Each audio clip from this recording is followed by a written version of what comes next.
வணக்கம் நேர்களே. சில முக்கியமான தகவல்கள், அதுவும் வழக்கத்துக்கு மாறான சில தகவல்கள், அதே நேரத்தில நம்ம தெரிஞ்சுக்க வேண்டிய சில முக்கியமான விஷயங்கள தொடர்ந்து குடுத்துட்ருக்கோம். அந்த வகையில சில முக்கியமான தகவல்கள் கொண்டு வந்திருக்கேன். என் பேர் ராஜா. வாங்க நிகழ்ச்சிக்குள்ள போகலாம். மோசடி நபர்கள கைது பண்றதுக்கு அதிரடியா ஒரு நடவடிக்கைய தமிழ்நாடு போலீஸ் எடுத்திருக்காங்க அப்படிங்கிறத நம்ம புரிஞ்சுக்கலாம். ஆன்லைன்ல சைபர் குற்றவாளிகளோட எண்ணிக்கை நாளுக்கு நாளா அதிகரிச்சுக்கிட்டே போகுது அப்படிங்கிறது நம்ம தினசரி பார்த்துக்கிட்டு இருக்கோம். அந்த வகையில ஆன்லைன்ல சைபர் மோசடியில போன வருஷத்துல மட்டும் தமிழ்நாட்டுல ரூ.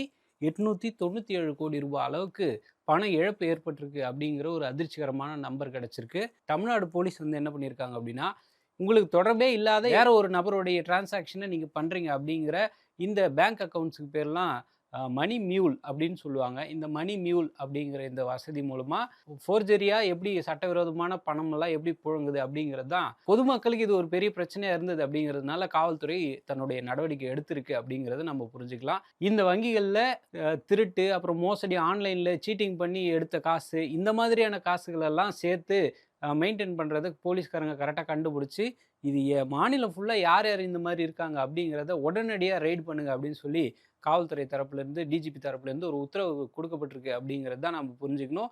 சென்னையில சைபர் கிரைம் விங்ல மட்டும் இதுவரைக்கும் போலீஸ்காரங்க நடத்தின சோதனையில இந்த மாரி முதல்ல சென்னையில ஒரு 80 பேர அரெஸ்ட் பண்ணியிருக்காங்க. அதே மாதிரி மற்ற மாவட்டங்கள்லயும் எவ்வளோ பேர் இருக்காங்க அப்படிங்கிற ஒரு தேடுதல் வேட்டையும் தொடருது அப்படிங்கிறத நம்ம புரிஞ்சுக்கலாம். அப்புறம் இந்த மாநிலம் ஃபுல்லா யார் யாரெல்லாம் அரெஸ்ட் பண்ணியிருக்காங்க அப்படின்னு பார்த்தீங்கன்னா, ஆன்லைன்ல நாங்க ட்ரேடிங் பண்ணி தரோம் அப்படின்னு சொல்லி ஒரு ஃப்ராடு கும்பலு, அப்புறம் டிஜிட்டல் அரெஸ்ட் பண்ணியிருக்கோம் அப்படின்னு சொல்லி மோசடி பண்ணவங்க, ஆன்லைன் சூதாட்டம் இந்த மாதிரி சம்மந்தமா இருக்கிறவங்க எல்லாரையுமே போலீஸ்காரங்க வலைவீசி அலேக்கா தூக்குறாங்க அப்படிங்கிறது தான் நம்ம புரிஞ்சுக்க வேண்டிய ஒரு விஷயமா இருக்கு. பேங்க் அக்கவுண்ட்ட கமிஷனுக்காக வேற யாருக்கோ நான் வித்துடுறேன் அப்படிங்கிற மாதிரி இந்த மாதிரியான சினாரியோலயும் ஏகப்பட்ட மோசடிகள் நடக்கிறது போலீஸ்காரங்களுக்கு தெரிய வந்திருக்கு. போலீஸ் டிஜிபியோட உத்தரவ தொடர்ந்து இந்த நடவடிக்கை தீவிரமா நடக்குது அப்படிங்கிறத நம்ம பார்க்கலாம். ஒரு மோசடி சம்பந்தமான செய்திய பார்த்தோம். அடுத்ததா வந்து சாலையோர உணவகங்கள். இந்த உணவகங்கள் கூடிய சீக்கிரம் கொஞ்சம் ஹைஜீனிக்கா மாறப்போகுது அப்படிங்கிற மாரி ஒரு நல்ல செய்தி கிடைச்சிருக்கு. அது என்ன அப்படின்னா, சென்னை, திருச்சி, மதுரை, கோவை, திருப்பூர், சேலம் இந்த மாதிரியான முக்கியமான நகரங்கள்ல சாலையோர உணவகங்கள் பொதுமக்களுக்கு சுகாதாரமான உணவு குடுக்கணும். அதே நேரத்தில இது வந்து எந்த விதமான சர்ச்சையிலயும் மாட்டக்கூடாது அப்படிங்கிறதுக்காக தமிழ்நாடு கவர்மெண்ட்டும், உணவு பாதுகாப்புத் துறையும் சேர்ந்து சில முன்னெடுப்புகள் எடுத்திருக்காங்க. உணவு பாதுகாப்புத் துறை எடுத்திருக்கிற முன்னெடுப்புல சாலையோர உணவுகள் ரொம்ப தரமா வச்சிருக்கணும் சாப்பாட. அவங்களுக்கு அப்படி யாராவது ரொம்ப சூப்பரா வச்சிருக்காங்க அப்படின்னா, அவங்களுக்கு ஒரு புது சர்டிஃபிகேட்டும் தரப்போறாங்க அப்படிங்கிற மாதிரியான ஒரு முன்னெடுப்பு எடுத்திருக்காங்க. பாதுகாப்பான உணவு எப்படி சமைக்கிறது அப்படிங்கிற சம்பந்தமாவும் ஒரு 100 சமையல் கலைஞர்கள கூப்பிட்டு வச்சு அவங்களுக்கு இப்படிதான் பண்ணணும், அப்படிதான் பண்ணணுங்கிற பயிற்சியும் இந்த உணவு பாதுகாப்புத்துறை சம்பந்தமா குடுக்கப்பட்டிருக்கு அப்படிங்கிறத தெளிவா சொல்றாங்க. இந்த சாலையோர உணவகங்கள் நடத்துறவங்க எப்படி சுத்தமான குடிநீர் குடுக்கணும், கழிவுகள எப்படி அகற்றணும், இந்த பைக்ல வந்து, கார்ல வந்து சாப்பிட்டு போறாங்க அப்படின்னா, ரோட்டோரம் இருக்கிறவங்களுக்கு அதாவது சாலையில டிஸ்டர்ப் பண்ணாம அவங்களுக்கு எப்படி போக்குவரத்தெல்லாம் ரெடி பண்ணணும். இது சம்மந்தமான ஒரு ட்ரெய்னிங்கும் குடுக்கிறதா சொல்லியிருக்காங்க. சென்னையில புதுசா பர்ட்டிகுலரா மத்திய சென்னையில இதுக்காக ஒரு ஏற்பாடுகளும் நடக்குது அப்படிங்கிறத சொல்றாங்க. சாலையோர உணவு உரிமையாளர்களுக்கு கடை நடத்துறதுக்கே காசு இல்ல இருக்கிறவங்களுக்கு சிறப்பா நிதியுதவி குடுக்கறதுக்கும் தயாரா இருக்கிறதா சென்னை மாநகராட்சியில இதுக்கு ஒரு தனி பிளான் நடக்கிறதாவும் சொல்லப்படுது. ஸோ உண்மையிலேயே இது ஒரு வரவேற்கத்தக்க ஒரு விஷயம் தான். 1,00,00,000 பேருக்கு மேல இருக்கிற சென்னை நகர்ல இந்த மாரி கவர்மெண்ட்டே பார்த்து ஏதாவது இந்த சாலையோர உணவகங்கள் நடத்துற சின்ன சின்ன கடைகள் நடத்துறவங்களுக்கு ஏதோ ஹெல்ப் பண்ண வராங்க அப்படிங்கிறதே உண்மையிலே ஒரு பெரிய பாசிட்டிவான ஒரு செய்தியா இருக்கு. இது கூடிய சீக்கிரத்தில ஒரு சுகாதாரமான சாலையோர உணவுகள் கிடைக்கும் அப்படிங்கிறத நம்ம எதிர்பார்க்கலாம். சரி 2 தகவல்கள் பார்த்தோம். அடுத்ததா வந்து கால்பந்து ஜாம்பவானா இருக்கிற மரடோனாவுடைய ஹேண்ட் ஆஃப் காட் அப்படிங்கிற ஒரு ஃபுட்பால் இருக்கு இல்லையா? அந்த ஃபுட்பால ஏலம் விட போறாங்க அப்படிங்கிறது தான் ஒரு அதிர்ச்சிகரமான செய்தி. கால்பந்து ஜாம்பவான் அப்படிங்கிறது ஒரு 2, 3 பேர்கள் சொன்னீங்கன்னா, அதில மரடோனாவும் ஒருத்தர் இருப்பாரு. 1986ல இங்கிலாந்துக்கு எதிரான ஒரு காலிறுதி போட்டி நடக்குது. அந்த காலிறுதி போட்டியில மரடோனா 2 கோல் அடிக்கிறாரு. அதில ஃபர்ஸ்ட் கோல் வந்து கையில பட்டதா ஒரு சர்ச்சை இருக்கு.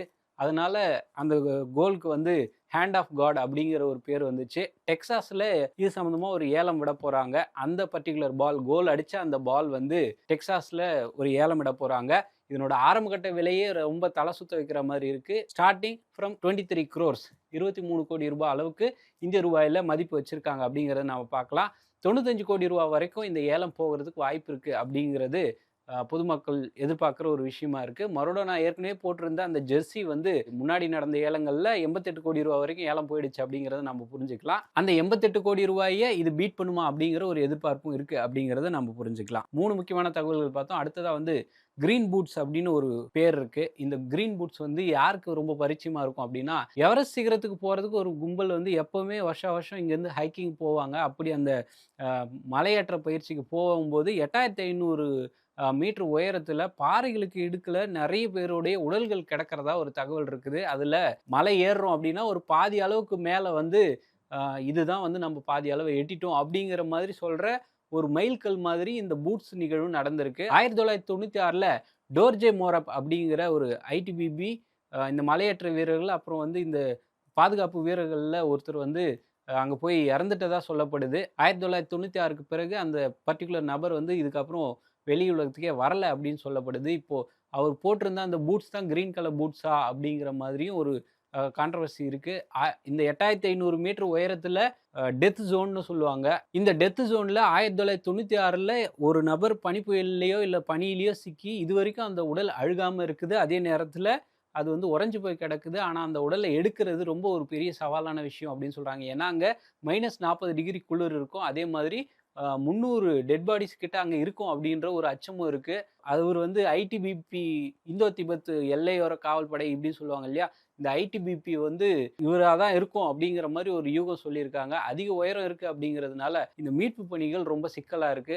ஒரு டெட் பாடி எடுத்துட்டு வர்றதுக்கு எவ்வளோ செலவு பண்றாங்கன்றது தான் இதுல பெரிய முக்கியமான விஷயம். ரூ. 67,00,000 வரைக்கும் காசு குடுத்தாலும், அத போய் செய்யறதுக்கு யாரும் பெருசா முன் வரல அப்படிங்கிற மாரி ஒரு தகவல் இருக்கு. இருந்தாலும் 30 வருஷம் கழிச்சு அந்த கிரீன் பூட் அப்படின்னு சொல்லப்படுற அந்த நபருடைய டெட் பாடி எடுத்துட்டு வர்றதுக்கான எல்லா முயற்சிகளும் நடந்துகிட்டு இருக்கு அப்படிங்கிறத நம்ம புரிஞ்சுக்கலாம். ஐடிபிபி இதுக்கு வந்து நிதியுதவி குடுக்குறாங்க அப்படிங்கிறத ஒரு தகவலா வெளியாயிருக்கு. செப்டம்பருக்குள்ளார இந்த டெட் பாடிய எப்படியாவது மீட்டுறணும். 30 வருஷமா அங்கேயே கிடக்கிற அந்த டெட் பாடிய எப்படியாவது மீட்டுறணும் அப்படிங்கிற ஒரு தகவலும் இருக்கு. சில முக்கியமான தகவல்கள் பார்த்தோம். அடுத்ததா வந்து சர்வதேச அளவிலான ஒரு தகவல். அது என்ன அப்படின்னா, Facebook அப்புறம் WhatsApp இந்த மாதிரியான தளங்கள்லாம் வந்து இதனுடைய பேரண்ட் கம்பெனியா இருக்கிறது. முன்னாடி Facebookன்னு இருந்துச்சு. இப்போ வந்து அது வந்து மெட்டா அப்படிங்கிற பேர்ல இயங்கிட்டு இருக்கு.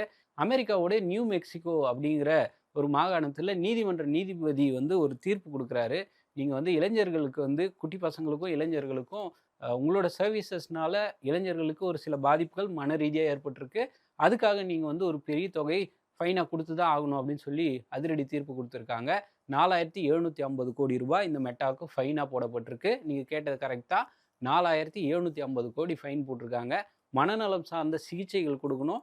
அப்படியே எல்லாருக்கும் சிகிச்சை குடுத்து முடிச்சிட்டீங்கன்னா கூட, அந்த ஃபைன்ல இன்னும் வந்து அவேர்னஸ் எப்படி உருவாக்கணும் அப்படிங்கிற கேம்பெயின்லாம் பண்ணுங்க அப்படின்னு சொல்லி, இந்த கோர்ட் வந்து தீர்ப்பு சொல்லியிருக்காங்க. இந்த குட்டி பசங்களுடைய மனநிலைய பாதிக்கிற வகையில, பாலியல் ரீதியான சில விஷயங்களையும் இந்த Facebook வந்து குட்டி பசங்களுக்கு சம்மந்தமே இல்லாம காட்டிட்டாங்க. இது பெரிய தப்பு. அப்படிங்கிற மாரி அந்த கோர்ட்டு தீர்ப்பும் சொல்லுது. குழந்தைகள பாதுகாக்கிற எல்லா விஷயத்தையும் இந்த Facebook நிறுவனம், அதாவது மெட்டா நிறுவனம் வந்து எடுக்கணும் அப்படிங்கிறது அவங்க தரப்புல வைக்கிற ஒரு முக்கியமான கோரிக்கையா இருக்கு. ஒரு வீடியோவையோ எதையோ ஒண்ணத்த பார்க்குற ஒரு நபர் வந்து அவங்களோட வயசு என்னவா இருக்கும் அப்படிங்கிறதுக்கு சரியான ஏஜ் வெரிஃபிகேஷன் மெஷர்ஸ கரெக்ட்டா கட்டாயமா செய்யணும் அப்படிங்கிறதும் கோரிக்கையா இருக்கு. இந்த தீர்ப்பு, இந்த ஃபைன் சம்மந்தமா இதுவரைக்கும் மெட்டா அதிகாரப்பூர்வமா எந்த விதமான தகவலையும் குடுக்கல. இருந்தாலும் இது ஒரு பெரிய சர்ச்சையை ஏற்படுத்தியிருக்கு. உண்மையிலே விதிகள மீறுச்சா மெட்டா அப்படிங்கிற ஒரு கேள்வியும் எழாம இல்ல. சில தகவல்கள் முக்கியமான தகவல்கள் பார்த்தோம். அடுத்ததா வந்து பீகார்ல ஒரு சம்பவம் நடந்திருக்கு. ஒருத்தருக்கு ரோட்ல ஆக்சிடென்ட் நடந்துச்சு. பீகார்ல பேகுசராய் அப்படின்னு ஒரு மாவட்டம் இருக்கு. அந்த மாவட்டத்தில அரசு மருத்துவமனையில ஒரு நபருக்கு கால்ல கட்டு போட்டுருக்காங்க. இதுல என்ன பெரிய பிரமாதம் இருக்கு அப்படின்னு நீங்க கேட்கலாம். அப்படி கால்ல கட்டு போட்டிருந்தா, ஒரு நபருக்கு கால்ல எலும்பு முறிஞ்சிருக்கு அப்படின்னு கால்ல கட்டு போடுறது ஒரு நியாயம் இருக்கு. அவங்க அந்த காலோட உடைஞ்ச எலும்புக்கு மேல தோல்ல போட்டிருந்தாங்கன்னா, அதில ஒரு அர்த்தம் இருக்கு. அந்த தோலுக்கு மேல ஒரு ஃப்ரிட்ஜோட அட்டைப்பெட்டி மாரி ஏதோ ஒரு அட்டைப்பெட்டிய போட்டு, அதுக்கு மேல கட்டு கட்டியிருக்காங்க அப்படிங்கிறது தான் இந்த கான்ட்ரோவர்சியா போயிட்டுருக்கு. இது சம்மந்தமான வீடியோ இன்டர்நெட்ல பயங்கர வேகமா பரவிட்டு இருக்கு. அந்த அடிபட்ட நபருக்கு பேரு குணால் குமார். இவர் கால்ல எலும்பு முறிவு ஏற்பட்டிருக்கு. அங்க பக்கத்துல இருக்கிற கவர்மெண்ட் ஹாஸ்பிட்டல் போகும்போது, அந்த கட்டு போடுறதுக்கான ஆளுங்களும் யாரும் இல்ல அப்படின்னு சொல்லப்படுது. அங்க இருந்த யாரோ டியூட்டில இருந்த ஏதோ ஒரு நபர் வந்து அந்த அட்டைப்பெட்டிய வச்சு எலும்பு மூவ் ஆகாம இருக்கிறதுக்கு இப்படி ஒரு கட்டு கட்டியிருக்காங்க.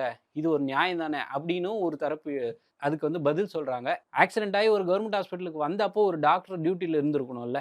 அந்த டாக்டர் எங்க போனாரு அப்படிங்கிற சம்மந்தமான ஒரு விஷயம் இப்போ விசாரணையில இருக்கு அப்படிங்கிறத நம்ம புரிஞ்சுக்கலாம். பல கோடி செலவு பண்ணி இந்த கவர்மெண்ட் ஹாஸ்பிட்டலுக்காக பில்டிங் கட்டுறதுக்காக செலவு பண்ணவங்க, அதில் போதுமான அளவுக்கு டாக்டர்ஸ் இல்ல அப்படிங்கிறதுக்கு இந்த வீடியோ ஒரு சாட்சி அப்படின்னு சொல்லி வட இந்தியாவில் இந்த ஒரு பிரச்சனை பயங்கரமாக ஓடிக்கிட்டு இருக்கு. ஊழியர்கள் ஏன் அந்த போதுமான அளவுக்கு அங்கே இல்லை அப்படிங்கிற சம்மந்தமான விசாரணையும் நடந்துகிட்டு இருக்கு. இந்த மாதிரியான சம்பவம் பீகாரில் அடிக்கடி நடக்கிறதாவும் ஒரு புகார் இருக்கு அப்படிங்கிறத நம்ம புரிஞ்சுக்க முடியுது. ஸோ இந்த மாதிரியான வழக்கத்துக்கு மாறான சில தகவல்கள் தொடர்ந்து கொடுத்துட்டு இருக்கேன். என் பேர் ராஜா. நன்றி, வணக்கம்.